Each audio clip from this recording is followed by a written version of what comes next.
लातूर जिल्ह्यात गेल्या 8 दिवसांपासून सुरू झालेल्या पावसाचा फळबागा आणि पालेभाज्यांना चांगलाच फटका बसलाय। पावसामुळे टरबूज, कांदा आणि कोथिंबीर पिकांचं मोठं नुकसान झालं। त्यामुळे नुकसानीचे पंचनामे करून भरपाई द्यावी अशी मागणी शेतकरी करतायत। हिंगोली जिल्ह्यात गेल्या 6 ते 7 दिवसांपासून मान्सूनपूर्व पावसाची हजेरी बघायला मिळते आहे।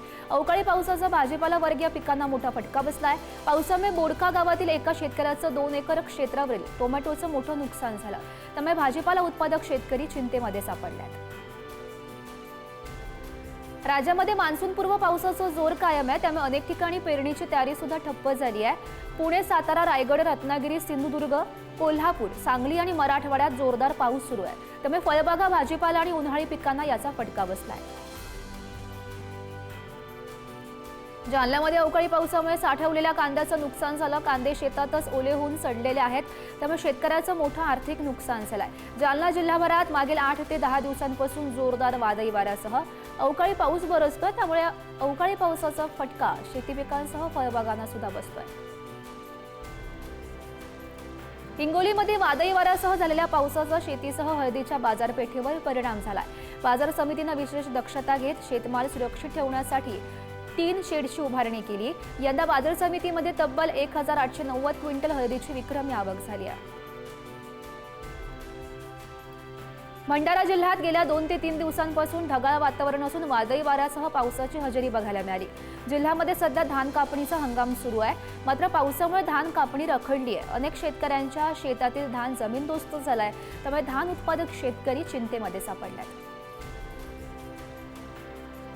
मान्सूनपूर्व पावसामुळे अमरावती जिल्ह्यात शेतीची कामं थांबली आहेत। मे महिन्याच्या शेवटच्या आठवड्यात खरीप हंगामाची तयारी सुरू असते।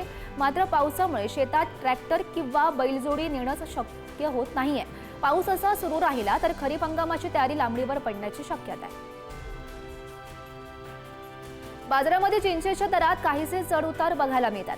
पावसामुळे चिंचेच्या मागणीवर परिणाम झाल्याचंही व्यापाऱ्यांकडून सांगण्यात येत आहे। तर चिंचेला सध्या 7,000 ते 11,000 रुपये प्रति क्विंटल असा भाव प्राप्त झालाय। दरम्यान पुढील काही दिवस चिंचेच्या दरात चढ-उतार कायम राहील असा अंदाज सुद्धा वर्तवण्यात आलाय। बाजारामध्ये उडदाचे भाव सध्या दबावात आहेत। उडदाला 7,400 रुपये हमीभाव असताना सरासरी भाव 6,500 ते 6,800 रुपये मिळतोय।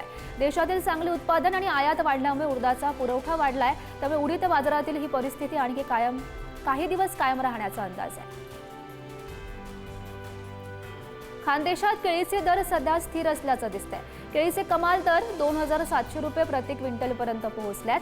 किमान दर हा 1,400 रुपये। तर मार्च महिन्यात प्रतिदिन सरासरी 280 ट्रक केळीची आवक होत होती। मात्र त्यात मागील काही दिवसात घट झाली आहे।